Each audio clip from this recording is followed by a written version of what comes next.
The moment we start trying to run or create more complex adventures and stories for our science fiction settings, we discover that we need the underpinnings of those stories to actually make sense. Right? Our worlds need to be logical, consistent, things that the players can understand and think through.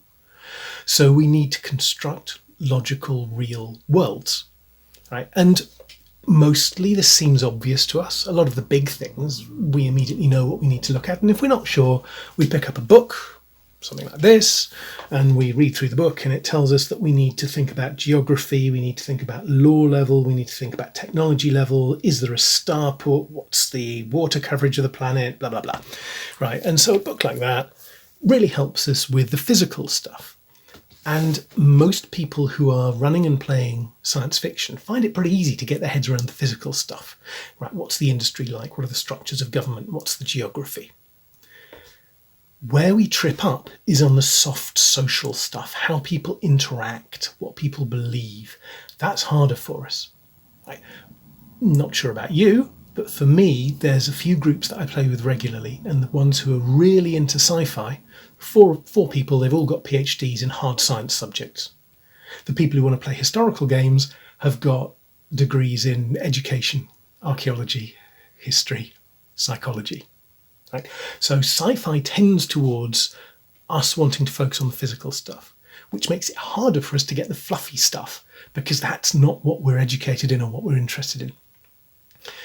But one of those fluffy things is the question of gender. How do people of different genders behave? What's expected of them in a society? And it's a tiny thing. If you think of all the things that player characters could be doing in a science fiction setting, worrying about gender roles is really way down the list. The problem is, it's like, a little thing like a quarter of an inch difference in the height of a step or an uneven paving slab. You can trip up over it really easily and faceplant appallingly. So a little bit of thought to get it right and get it logical is going to help. Right? We want to construct worlds which make sense, which the players can therefore navigate their way through mentally. We don't want to mess up and do the equivalent of face planting as a GM. So that's what this little video is about. It's how do we get gender to make sense in the science fiction settings. And the one thing we need to avoid is our gut feel. Naturally, we will tend to go for gut feel, but our gut misleads us. It's wrong. It leads to us creating absolute nonsense. Right? If we assume, we make mistakes. If we think through logically, we will have something that makes a little bit more sense. So, what we're going to look at here is, why does our gut trip us up? Why do we make mistakes with gender? Why do we create nonsensical worlds so easily? And then, when we start thinking things through, what is a standard sci-fi sort of space truckers, space opera, traveller kind of experience going to require in terms of gender? How is gender going to work in a universe like that? And then we'll look at a couple of more specific, complicated instances where, yes, it's sci-fi, but we're also referencing literature or history. So we'll specifically, as well as looking at your kind of space truckers, space opera, traveller stuff, we'll then look at Star Wars, Alien, and Coriolis the Third Horizon, which are all much more stylized and based on media or literature. Okay. Then after that, we'll have a quick look at, well, what if we want to do something weird with gender? Is that a good idea? How do we make it work? So first, let's think about the problem. The problem is that we base our assumptions, our gut is trained on the media we've seen, the sci-fi that's gone before, the sci-fi we're now creating, right? TV shows we've seen, the movies, the books, the comic books, the role-playing games, on our concept of what generally human beings have done, call it history, and how we think the world behaves today. Because very often when we're doing sci-fi, the easiest thing to do is basically assume it's the same as the modern day, but then we add some laser guns and change a couple of details to make it more interesting. Okay, so we start with media, the past and the present, and all three of these things give us completely incorrect assumptions about what the future is going to be like, or what a plausible scientific-based high-tech sci-fi future is going to be like. So if we think about media, for example,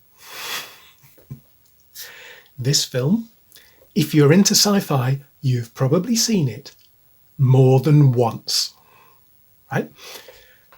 And here we have the poster for the most popular sci-fi film, possibly the most influential sci-fi film ever. And somebody has put all of the important characters on the front, and only one of them's female.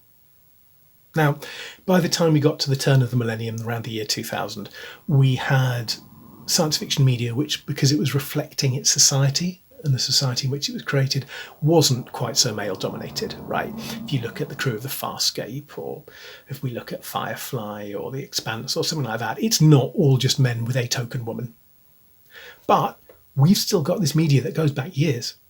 Some of us, when we're coming up with sci-fi plots, we'll be thinking about black and white stuff, black and white movies and so forth. Oh, what about the original thing? What about Twilight Zone? So the media that we have includes a load of stuff which just assumes that everybody is male, right? Then we look at the past, we look at history, and we think, oh, well, people who did important things in the past tended to be male. Throughout human history, the people doing important things have been male. That's what the way we've been told history tells us. And then we look at the present, and in the present, we see a lot of situations where it's men doing important stuff. I'm sitting here now in the east of England, in the UK, in the year 2026, and across the road from me is a barracks. And all of the people standing guard at the barracks are men. And when I go for a walk, and they all go for a run, because I'm not as fit as them, I am passed by these runners who are almost all male. And I take my car up the road to get it fixed at the garage. And all of the motor mechanics are male. The receptionist is female, but all the motor mechanics are male. Of course, if I head into town and I have meetings with a PR agency, that PR agency, 80 to 90% of the people who work there, the account executives and PR managers, are female. And if there's a couple of blokes there, the odds are that one of those blokes owns the company. We know how this works in 2026, right? But if we're using 2026 as our template, what are our sci-fi characters doing? Are they interacting with soldiers? Yeah. Are they getting their spaceship fixed or upgraded, dealing with mechanics? Yeah. Are they contracting a PR agency? No. So we tend to then create situations in sci-fi where the analogue in the present day is male-dominated. And this is irrational in terms of creating a logical world. Just because we interpret history a certain way, just because we've seen a load of 1970s sci-fi, just because of the people who are around us today, that doesn't tell us how worlds are going to work in the future. We need to think that through more logically. So I'll give you a concrete example of kind of how I had the realization that I really needed to make this video. About a week ago, I did a video about how we create an Arabian Nights in Space vibe for Coriolis. Coriolis is a very specific sort of sci-fi game. It's got a very unusual feel. How do we keep that feel? You can find the video on the Yasano Studios YouTube channel if you're interested in. And I posted this in a few places. And a lot of the initial conversation was around the Blood Tree, which is the Kickstarter that we're running now. But it very quickly turned into a conversation about gender. And people made some fantastically interesting points. So one person said they'd been running sci-fi for years, and they had always made a point of making sure that there were an equal number of male and female NPCs, on the assumption that in the future there won't be sexism and bigotry, and the things that you need to do to succeed aren't based on physical strength, so it'll just be an equal gender division. So they always had 50% male-female. But after a while, their players said, why are all your NPCs female? They weren't all female. 50% were female. But that felt like too many for the players. And this person on the Coriolis Discord was saying that they fiddled with the ratios a bit, and the players seemed to think it was reasonable when there were about twice as many men as women. And personally, I can kind of relate, and maybe you can as well. When I run really low prep games, very often I'll just get a sheet of paper, I'll write down a bunch of locations, and for each of those locations I'll have a couple of characters, and I'll jot down what makes this character interesting and what's their name. And I found a couple of years ago, if I wasn't being self-conscious about it, and if I wasn't challenging myself on it, 2/3 of those names would be male.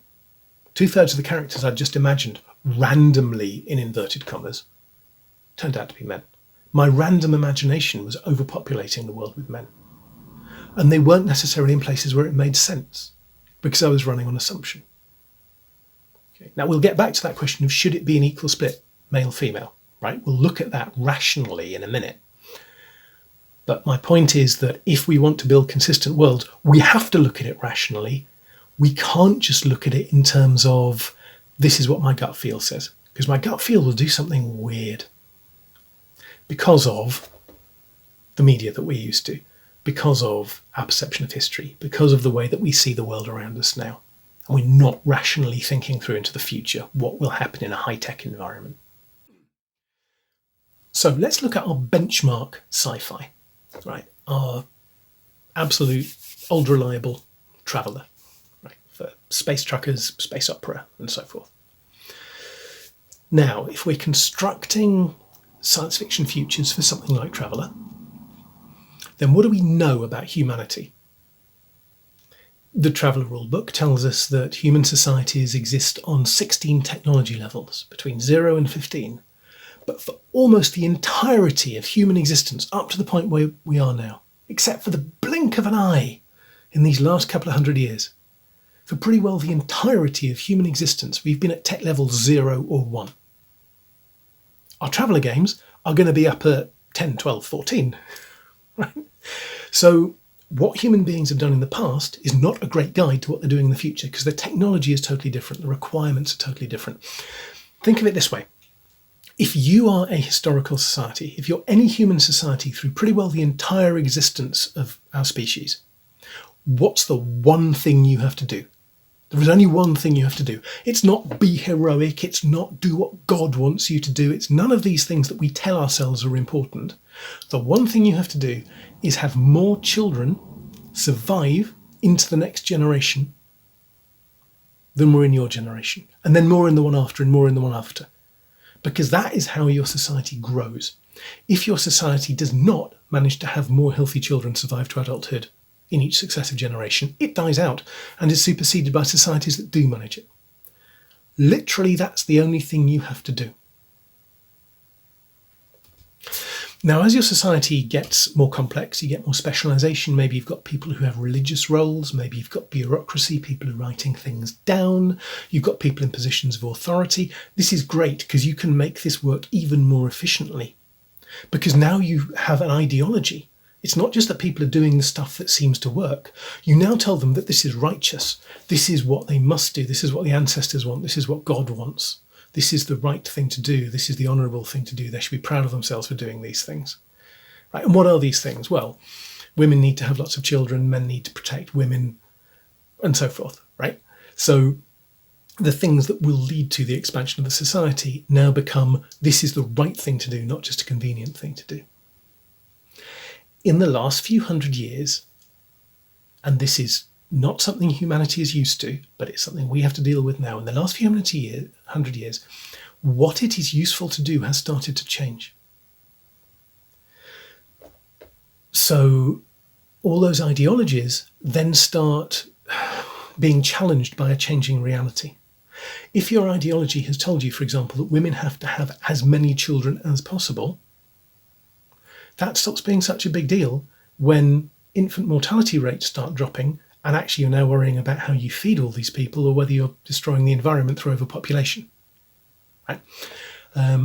When power no longer comes from sheer brute force, but now comes from organising capital, organising information and so forth, then the idea that the men have to be in charge and they have to be told how wonderful they are for being violent stops being such a great idea. Right, so all of these traditional social roles, woman as mother, man as violent protector, all of these things start becoming less useful and they get challenged and alternative ideologies emerge until you hit a period of rapid social change where you get a kind of crisis point and the old ideologies are really colliding hard with the modern realities of what technology needs. And hey, I've just described 2026. And that makes it particularly difficult for us to think about these subjects because we're in the middle of this crisis. For tens of thousands of years, the idea of what men and women should do was not contested. You just did the thing that was useful. and then you did the thing that you were told God wanted or was important or honourable or whatever, because basically that was the stuff that was useful. Everybody agreed. Now we don't have that agreement anymore. So if we try and have these conversations and we try and think these things through in our head, we understand that we're going to end up arguing with our friends.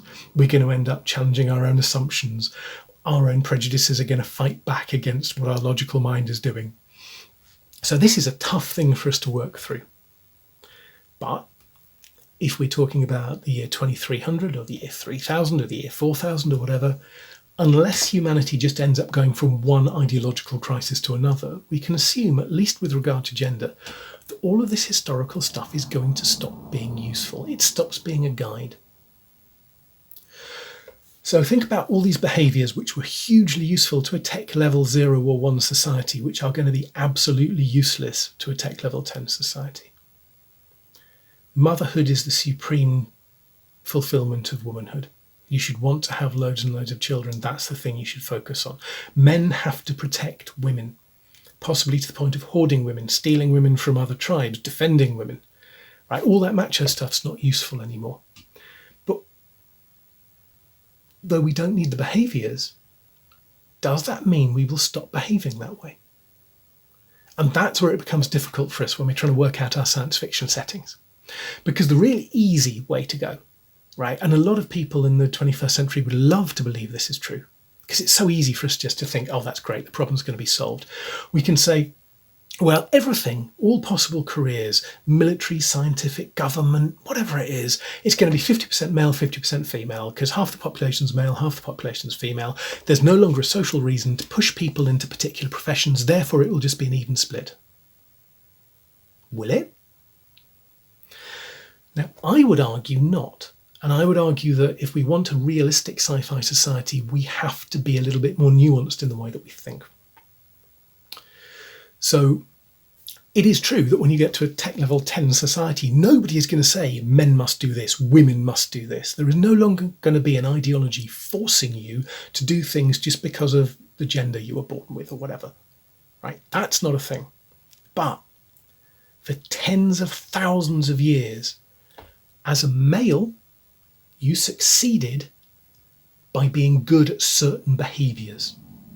Men succeeded through most of human existence by being risk-taking and potentially violent when they were young, by organising themselves with small groups of generally other men to achieve specific defined objectives. And the heroic one that we think of, because we're role players, so we tend to think of violence, is the war party. Right? A group of men, strong men, get together and they go out and they raid somebody else. Or they get together and they defend their settlement from somebody else's raiders. But on a day-to-day basis, most of the other things that men were doing were similarly organised on the basis of we have one objective and a small group of us will cooperate, possibly in a hierarchical way with an elder telling the youngers what to do, in order to do that. And that could be laying a hedge, it could be making sure that the flocks don't wander, it could be going and finding a lost animal, it could be hunting. Just think of a hunting party, right? It's a small group of people cooperating for a specific objective. That's typical male behaviour. I would argue that men who have survived and passed on their genes will be the men who are good at that. So that's what the male genes are likely to be like. And I would argue that the women, who are the ones where people go, well, we must protect our women, they're not being pushed into violent, high-risk behaviours. They're the ones who thrive and survive by handling 101 different things at once, keeping an eye on loads of different possible risks, dealing with those risks, coming up with plans with other groups of people, usually long-term networks of cooperation and collaboration within a camp or within a village. And the women who are good at that are the ones who will survive and pass on their genes.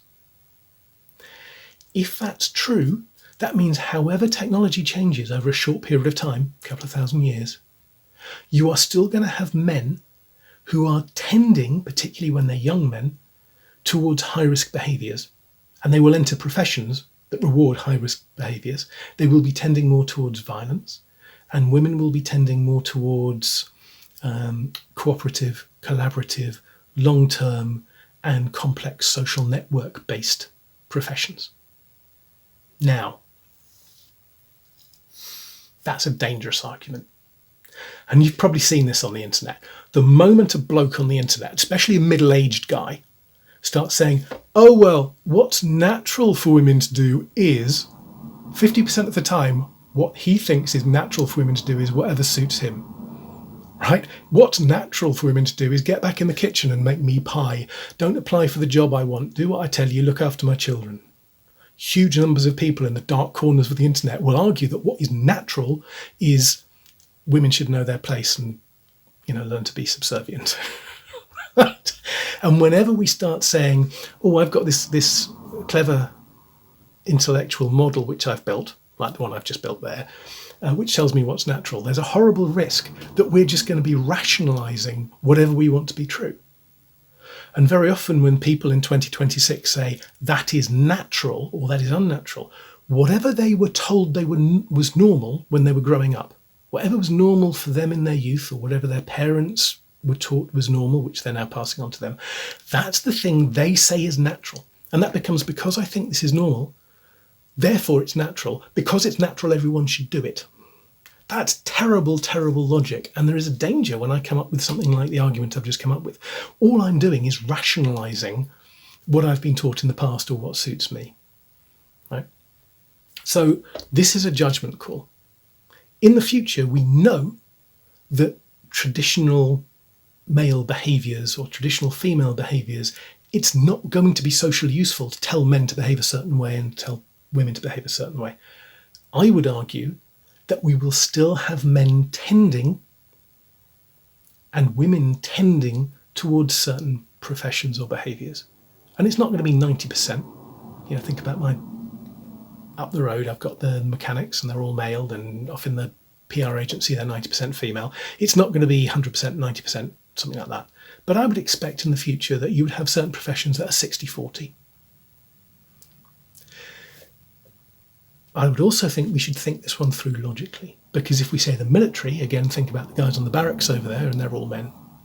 There are certain branches of the military where it makes an awful lot of sense for high risk, inclined to violence and physically strong people, i.e.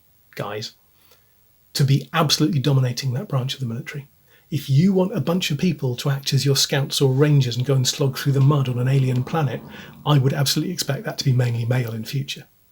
However, your military intelligence, your snipers, your fighter pilots, that's just going to be an equal balance, isn't it? In some cases, something like organising logistics, you might say, well, actually, that's more about long-term networks of relationships towards complex goals, and actually that's going to be mainly female. So I would expect male domination, but within specific areas. And I would also expect female domination in other areas. So, for example, we grab this off the shelf.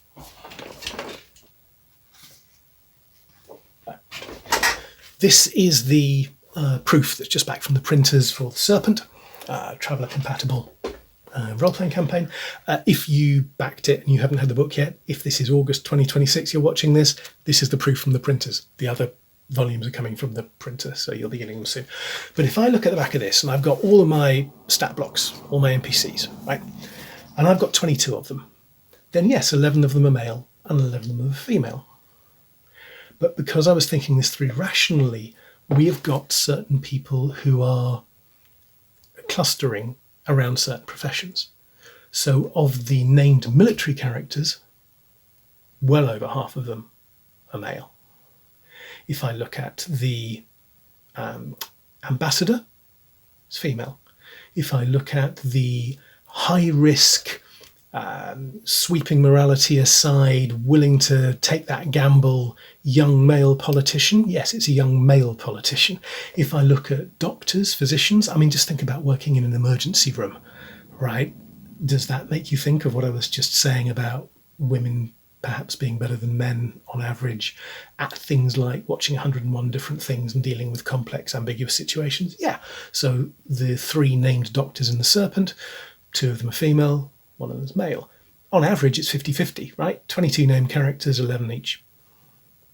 But they tend to cluster in certain ways. So that's how I implement it, right? Take something like the Serpent.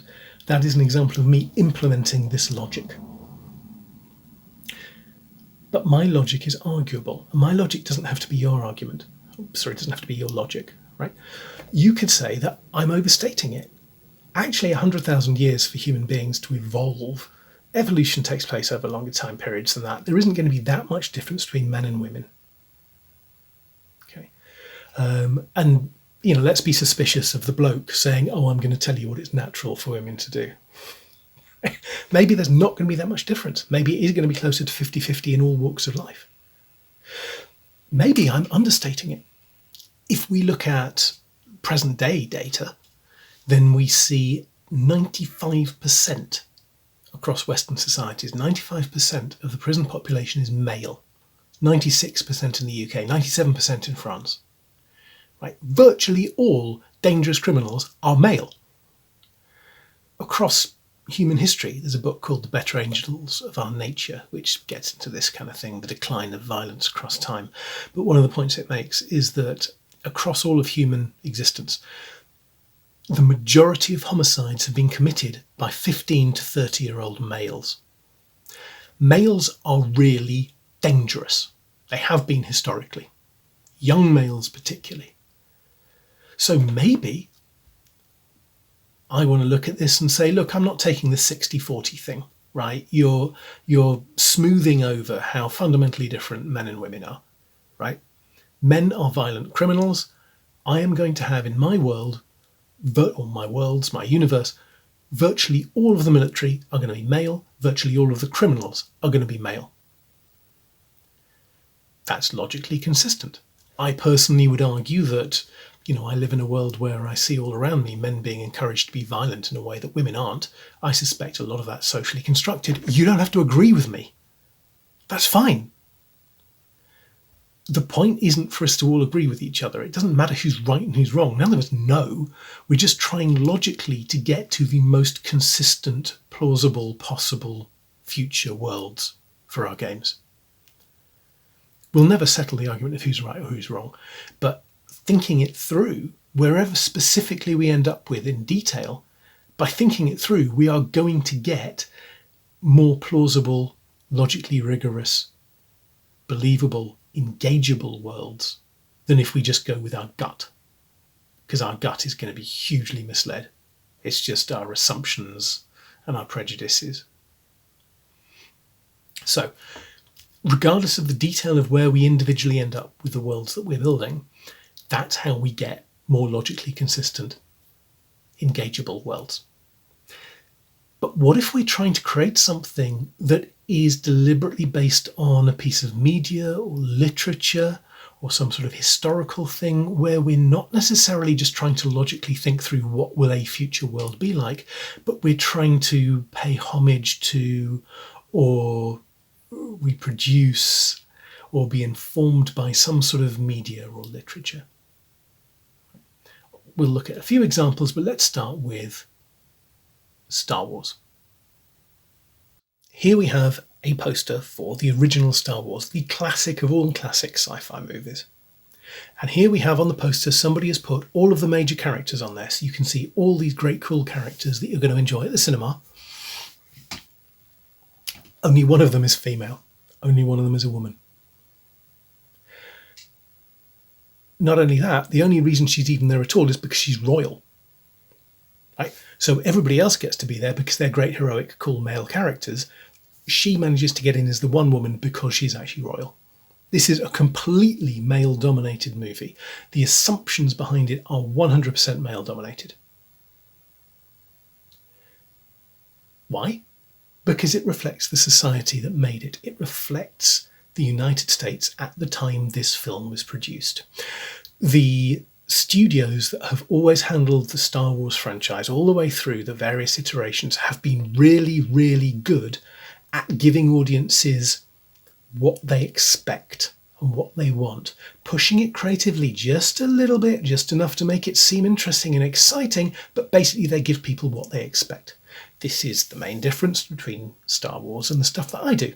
Apart from budget, obviously. I have a terrible tendency to go, oh, this will be incredibly interesting. People who play this will absolutely love it. It creates amazing, fresh experiences for people. I'm really terrible at saying, this is something people will buy. the people who've made Star Wars, various movies, TV series, spin-offs, have been really good at saying this is what people will buy. And that is why Star Wars has been hugely commercially successful and why it has survived and why it has endured. And this poster is what people wanted to buy when that movie came out. Go forward a couple of decades, gender is totally different. We can have a female lead if we want. We don't have such male-dominated movies anymore.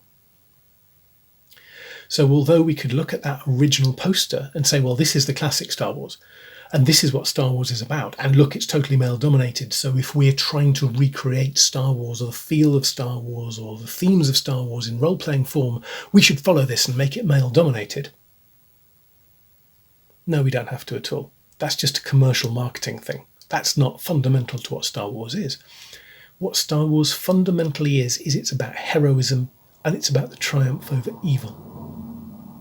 Now, that might be a massive, epic heroism. That's no Moon, right? That callous embodiment of brutal evil is the size of a planet and you're going to destroy it, Luke Skywalker. Or it can be really earthy, horrible, cruel evil. It can be unfeeling bureaucracy, cruelty institutionalized, callous human cruelty that builds up into this monolithic system that feels like you can't overthrow it. That's Andor.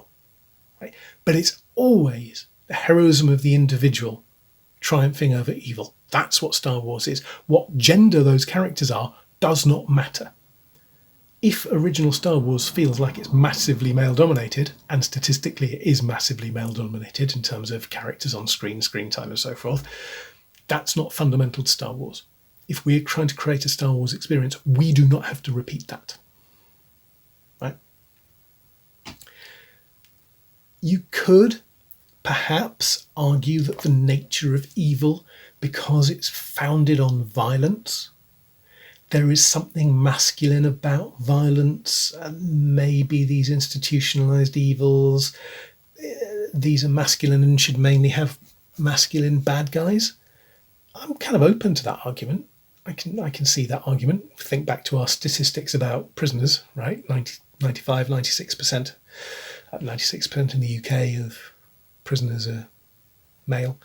The majority of homicides in history, 15 to 30-year-old men. I can see if somebody wants to say, well, no, look, in my Star Wars universe, almost all the bad guys are going to be male because men have a predilection to violence. I'm not going to argue with that, but I'm not sure how useful it is. Is that something you want to be bringing up and making part of the story? Or do you want to keep the story focused on the heroism of triumph over evil and just kind of ignore the gender side of it? I'd be inclined to ignore the gender side of it. Right? Having argued for a quite possibly overthought view of gender when I was talking about our space trucker, space opera, traveller kind of stuff. I think Star Wars needs a kind of purity of intent that we are focusing on heroism and the triumph over evil. We don't get sidetracked by things like gender. Right?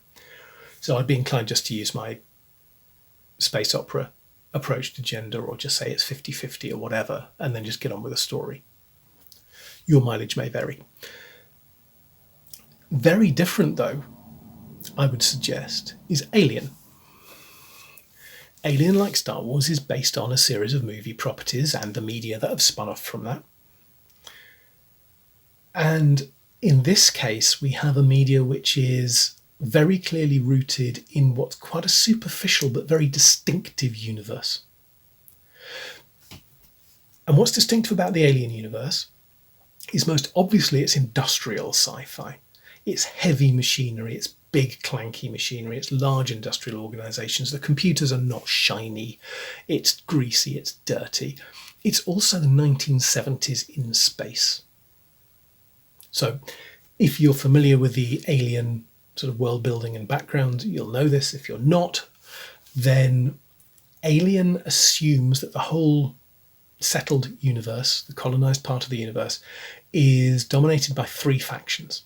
That's the United Americas, which is capitalist United States that's expanded to cover the rest of the Americas.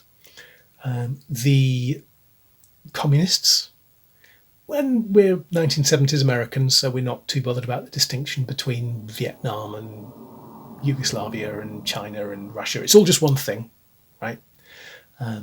So we've got the big communist bloc, and then we've got the declining old empires, France, England. Right. Now, from a 1970s point of view, that is an American view of the world. We don't even think about somewhere like Africa. Right? We just go, well, there's us, the Americans, and we're capitalists. There's the evil red menace, and then there's those weird declining European powers, and we'll lump Japan in with the declining European powers. Right. So it's a 1970s view of the world that is pushed out into space.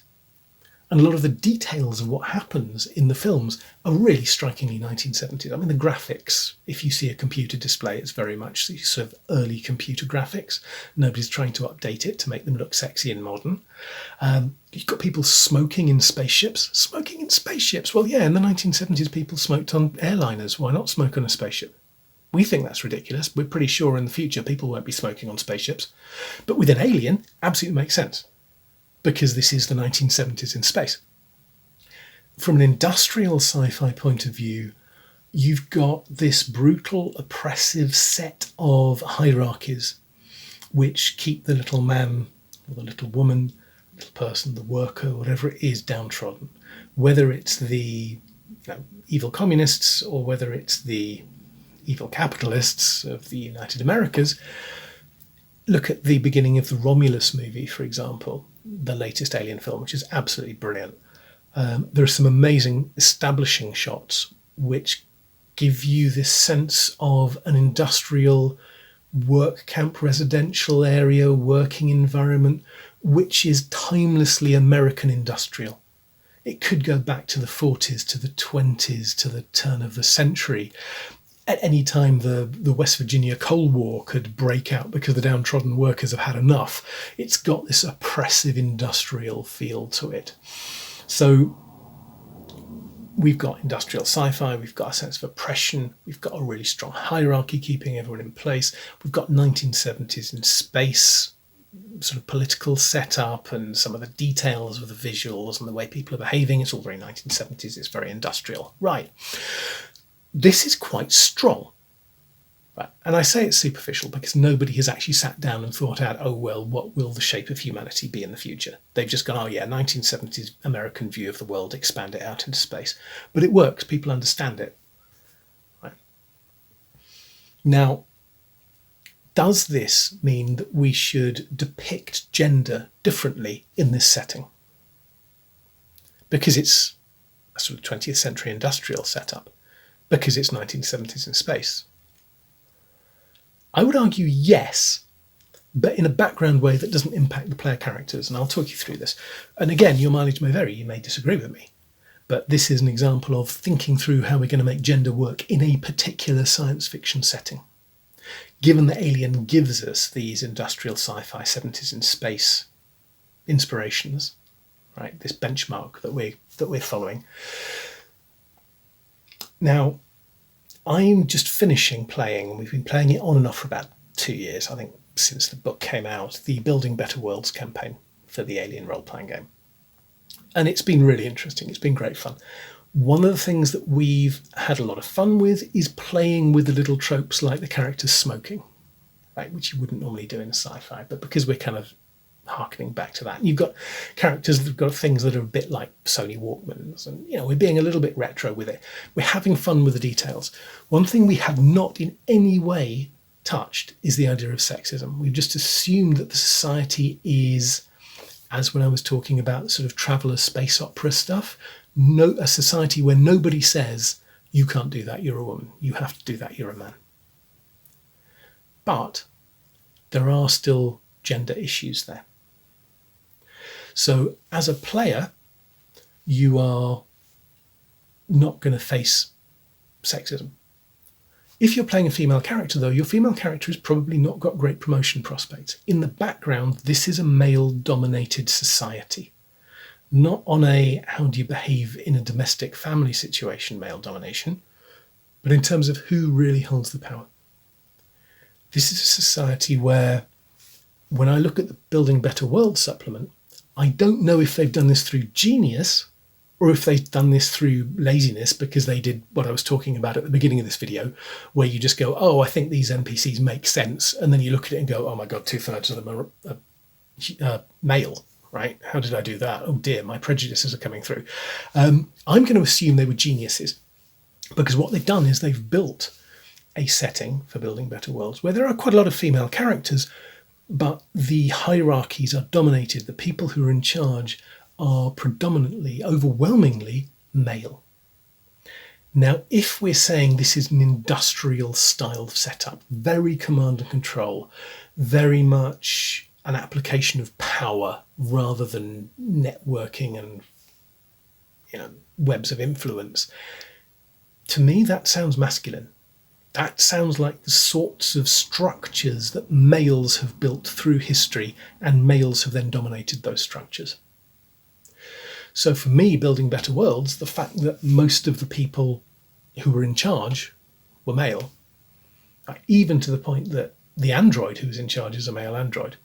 Oh, you cry, but androids are always male in Alien. No, it's still represented as a male android, right? All of those things make perfect sense to me in that setting. Okay. The fact that the people in the background are predominantly male, as in the powerful people in the background, makes that setting make more sense, I think, logically. So I think Alien is a good example of a situation where we've got media that we're basing our sci-fi games on, and we're going to have a different view of gender as a result of it. And conveniently, it's a view of gender that doesn't make it difficult to play female characters. You can still run around industrial facilities, try not to have your head ripped off by a xenomorph just as effectively as a female or a male character. It makes no difference. But the background, the richness of the context is showing male-dominated society. Then our most complicated one is Coriolis, the Third Horizon. Now, Coriolis was sold from the outset as Arabian Nights in space. Arabian Nights is a very famous piece of literature. So when we're saying we're not just doing sci-fi, we're doing Arabian Nights in space, what conventions do we need to bring across from the Arabian Nights stories? Now, I did a video about what it means to create Arabian Nights in space and how we do this for the Blood Tree, for example, our current Kickstarter. And I mentioned at the beginning of the video, if you want to find that, you can find it on the Yasano Studios YouTube channel. Fine. But when we were discussing this on the Coriolis Discord, we very rapidly got away from general Arabian Nights questions and found ourselves settling on a particular thorny issue, which was gender. Because within the Arabian Nights stories, there is a kind of trope which recurs, which is the clever girl trope, the clever woman trope. So in the Arabian Nights, very often if you're a male character, you can solve your problems by the fact that you're a prince. And because you're a prince, you have authority and you've been trained to fight and you've probably got a sword, right? Maybe you're Captain Sinbad, you've got a whole ship at your command, you can definitely fight. So the male characters have power, have authority, and know how to fight and have the equipment and training to fight, right? Female characters tend to succeed by being tenacious, intelligent, and sometimes devious. Is that very clear gender difference in the source material in the Arabian Nights something we need to pull forward into our sci-fi, into our Arabian Nights in space? But the thing is that clever woman trope is not just limited to the Arabian Nights. It's not that there was something special about that one collection of stories that they invented the clever woman trope. The clever woman trope is common across a whole load of literature and a whole load of folk stories. And it comes out of the structure of the society that collected those stories. So whether you're looking at something medieval, like the Arabian Nights, or whether you're looking at more modern collections of folk stories, so for example, these two, right? One from Yemen, one from Palestine. These are going to have the same issues. These are going to show you the clever woman trope. Kind of. The reason that I picked out these two as examples is because really only one of them has the clever woman trope. If I look at those, then the Yemeni one was collected by a male translator working for a folklorist, going out and finding authoritative male storytellers and saying, I as a man am asking you as another authoritative man, what stories should people know? What are the important folk stories from Yemen? And the man tells the other man what stories are important. There's a bit of a lack of clever women in there. Whereas if I go for this one, right, which is a thicker book and it's actually a great read if you're interested in this kind of thing. These are stories which were collected by a woman going to her grandmother, who was born in Lebanon in the early 20th century, and saying, what stories were you told as a child? And the grandmother tells the stories that she can remember that were told to her by her aunts, her mother, her servants, female servants. These are stories told by women to a girl who was maybe 12 years old, who needed to understand how to succeed in life. And there are a lot of clever woman stories in there. So if we're looking at those folk tales, or we're looking at the Arabian Nights, you have powerful military men and you have clever women, because within the society that spawned those stories, you succeed as a man by using what's available to you: authority, violence, your sword. You succeed as a woman by using what's available to you, which is your intelligence, your wits, your tenacity, your patience. Okay. So for Coriolis, we've got a really strong literary tradition that we can look at, where we can say one of the defining features of this is a very clear view of how a male hero or a female hero should operate. And perhaps we can transfer this across to our player characters or to the NPCs in the world, that the men all behave this way and the females all behave this way. I would argue no.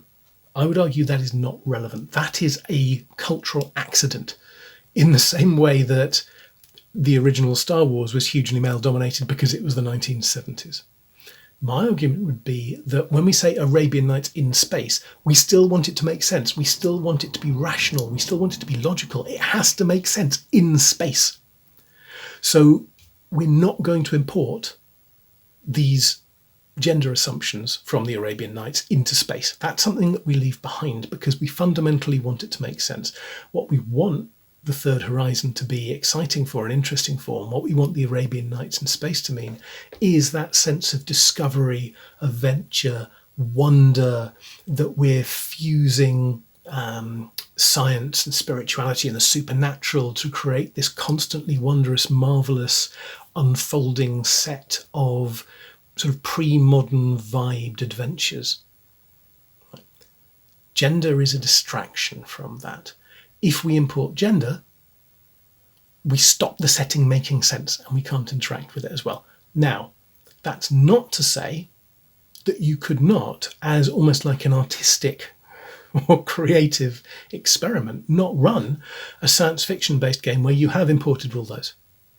It could actually be really good fun to run a game where you say, we are going to try to create all of the tropes of the Arabian Nights stories. We're going to have nested stories. We're going to have stories within stories. Our player characters will turn around halfway through and say, oh, this reminds me of a story. Oh, now we'll all start playing different characters in the story that it's reminded him of, right? We could do that, and we can have all the gender stereotypes, and we can have all the sort of weird stuff with animals and jinn and, you know, Arabian versions of fairies, whatever you want to call them. We can import all of these and use them exactly as they are in the Arabian Nights, almost as a creative exercise. And I think that'd be really good fun to do for an evening or two. I think that'd be a great game as a kind of one-off. But I don't think that's how we're going to build a consistent, rewarding Third Horizon for people to adventure in.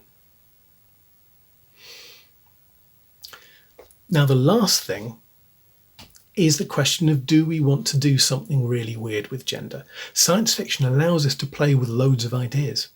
I've just spent the last best part of an hour talking about how we make science fiction settings logical.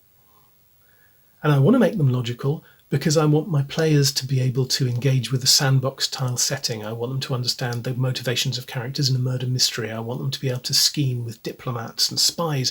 And so the whole setting has to make sense. If they have to be going, well, this setting doesn't make sense, but what are the tropes that I should be referring to? They can't really do anything, right? We can't do anything with that depth, with that sandboxiness, with that campaign feel. So I want it to make sense, and that's really what I've been talking about. But can we do something which is more deliberate, more tropey, maybe which still makes sense by playing with specific gender-based ideas? For example, remember my comment about most homicides being 15 to 30-year-old males and 96% of the UK prison population being male. Could we imagine a society which rationally goes, young males are a massive problem, we are going to set up society so that we marginalise and exclude young males. We re-educate them, we create camps for them. They're excluded from power, right? In order for an older man to actually have any influence in society, they have to prove that they've become properly civilised, which actually means feminine. Yeah, we could absolutely do that.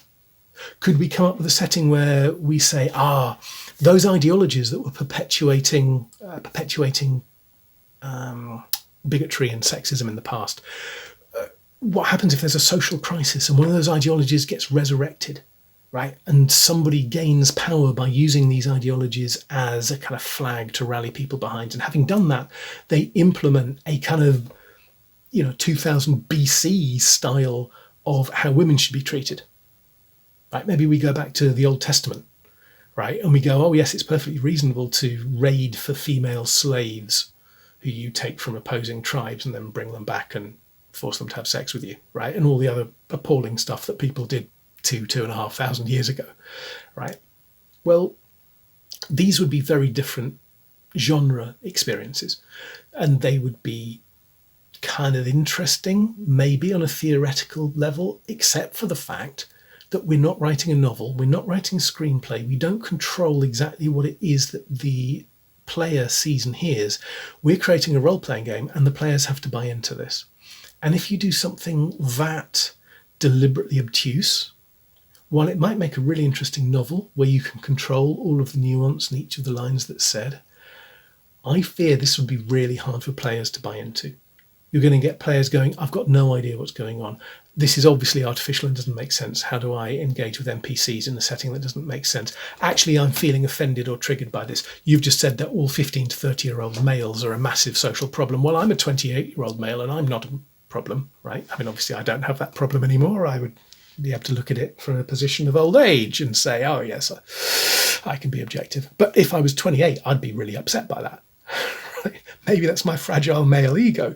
But I suspect that if we try and do something really deliberately weird with gender in a sci-fi setting, we're going to find it hard to pull off. People are going to find it difficult to engage with. People will feel personally attacked. People will think we're pushing an ideology. It might be a lot safer to keep the sci-fi logical for something as contentious as gender. And this isn't me wimping out of dealing with hard issues. I think there are lots of really interesting hard issues we can deal with in sci-fi role-playing games. But remember back towards the beginning where I was saying we in 2026 are at a kind of crisis point where we're trying to negotiate what gender should mean between rapidly changing technology and a load of institutionalized and socially perpetuated ideologies. Well, do we need to bring that to our table? Do we need to bring our crisis of understanding of gender to a table? We read the news and we see people talking about a crisis of masculinity. We see utterly obnoxious people like Andrew Tate. Right? We see all of this stuff happening out there. Are we going to bring that to the table and actually be able to deal with it in a way that makes a constructive game? Now, I reckon 1 in 10 people watching this video will go, yeah, I can do that. My group can do that. We can rise to that challenge. In which case, awesome, do it. Right?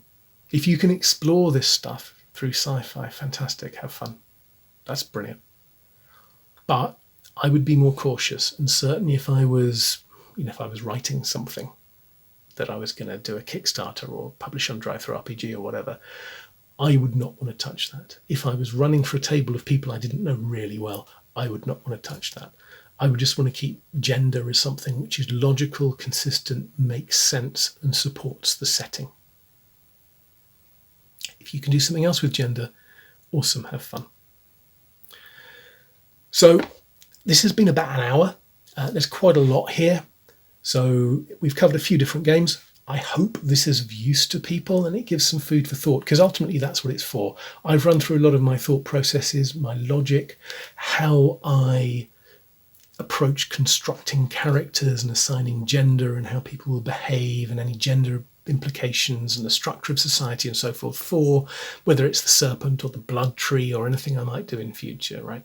This is what works for me and helps me to build more consistent, logical, comprehensible, engageable worlds. You're going to come up with slightly different logic. Yeah, your brain will work differently. You will think something else is more logical. Brilliant. Have fun. The important thing is that we can construct these logical, engageable worlds which our players enjoy. It's not important which of us wins some sort of argument or whose logic is better or worse than anybody else's.